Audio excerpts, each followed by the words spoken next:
Cameraman हो गया। हाँ चालू। करते नहीं विकास रुक जाए। नमस्कार प्रणाम गोड़ लगतनी हम आप सबके छोट भाई लोग गायक विकास भोजपुरिया उर्फ दिल कमल। आज बहुत ही खास दिन बा कि आज हमारे स्टूडियो छोटा सा आप सबके स्टूडियो खाटू रिकॉर्ड्स और ए में हमार बहुत ही अच्छे बड़े भैया अब परिचय के मोहताज थोड़े बनी यहाँ के यहाँ के कैमरामैन फोकस कीजिए। फोकस किए भैया बनी मनीष भैया और आरती न्यूज से। अब हम बेसिक क्या कहूँ में शर्म लगता लेकिन कहे के तो बिल्कुल कहना चाहिए, हम लोग के भी प्रचार होना चाहिए आरती न्यूज के। तो मनीष भैया है, साथ में हमारा भाई छोटा भाई शिवम, जयकर भाई, पीछे हमारे कैमरा यूट्यूब के बहुत ही बेहतरीन डिजिटल मैनेजर है नित्या भाई कर रहल बा। खाली स्ट्राइक मारते हैं नेपाल उकाल में। काहे बदनाम कर देंगे। आशीर्वाद स्नेह प्यार चाहिए। एगो छोट भाई यही बड़े कुछ गावे के चाहता रही गालियन तो एक लाइन हमहू गाले में जब दोनों आदमी गाले में तो भैया भी गाए।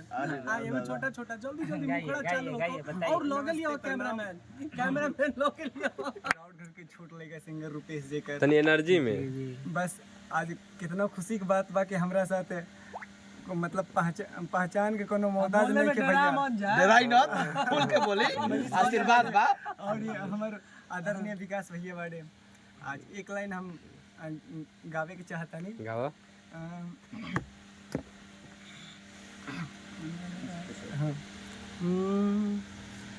गजबे ई जोड़ा बनौले भगवान हो कि किस्मत से तुमके कोनो बात नहीं खे। फिर तो सुनाओ कोई जो रिलीज हुआ है, जो रिलीज हुआ वही सुना दो फटाफट। नहीं यार सावन भादो के जैसे नैना बरसे हमार हो बरसे हमार। सावन भादो के जैसे नैना बरसे हमार हो बरसे हमार।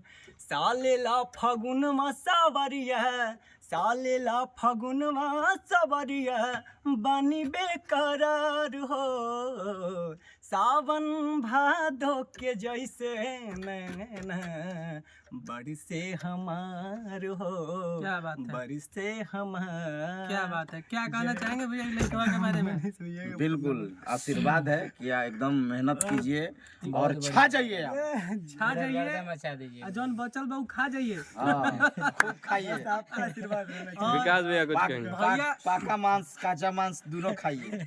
और भैया आपसे हंसे बच्चे तो कम का हो लोग। जाला माने अब पवने भैया की एक लाइन सुना दे तनी। भैया के हंसी में उतना जादू बा कि हंसेला तो भाग हमर जाग जाए जा हमरो उमर भैया रौरा लाग जाए जा हमरो उमर भैया रौरा लाग जाए। ना भाई भैया खातिर ज्यादा दिन जिया जा हम ही मर जाइए।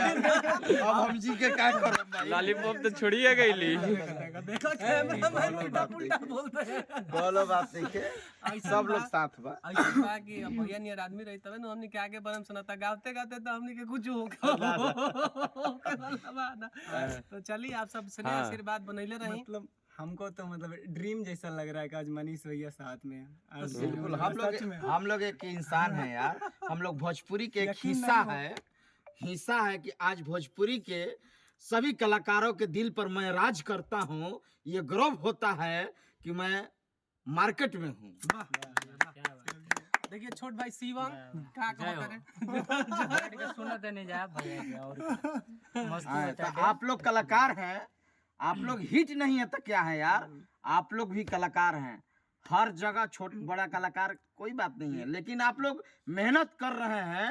एक दिन ना एक दिन आप लोग आइएगा मार्केट में। बस आपका आशीर्वाद होना चाहिए। अभी तो स्ट्रगल था कि हम इंडियन आइडल तक भी गए लखनऊ, लेकिन वहीं से सिलेक्शन भैया। हुआ और सुरसंग्राम में भी गए। एक लाइन सुनाइए कुछ। हां भैया सैड सॉन्ग सुना दीजिए। अंत भला तो सब भला। आप सैड सॉन्ग सुना दीजिए। गायक ना है बरियारी कुछ गा दिला नाच दिला हम तो डांसरो नहीं बाकी नाच दिला तो मारे लो जब का हो जाला बाजे लगी तो हम का गाई भाई रउआ सब सैड सॉन्ग उच्छू एक लाइन गा दी मैं सैड सॉन्ग आज मेरे भैया के मुंह से सैड सॉन्ग अच्छा लगेगा आज मेरे भैया के मुंह से सैड सॉन्ग आज मोरे यार के शादी है आज मोरे कलाकार के जमावड़ा है ये हो गया यार ये कलाकार हमारे साथ है तो हम गाना क्या गाएंगे ये हमारे लोग गाएंगे हमारे लिए गाएंगे सभी लोग गाएंगे हम तो एक माध्यम है कलाकार हैं तो हम हैं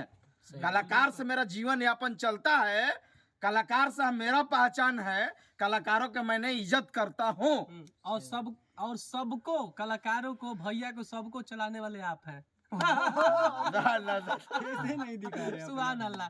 चलिए आप सबको बहुत बहुत सारी शुभकामनाएं साथ ही साथ रमजान की भी ढेर सारी शुभकामनाएं हमनी सब कोई पर पूरा भोजपुरी इंडस्ट्री पर आप सब अपन स्नेह आशीर्वाद बनले रहे। अल्लाह अल्लाह अल्लाह अल्लाह तारीफ तेरी अल्लाह अल्लाह क्या सूरत अपनी बनाई क्या रूप अपनी दिखाई है हम भी देख के तेरी कारीगरी आए अल्लाह अल्लाह अल्लाह अल्लाह अल्लाह तारीफ तेरी अल्लाह अल्लाह अल्लाह सलामत रहे तुम क्या बात है।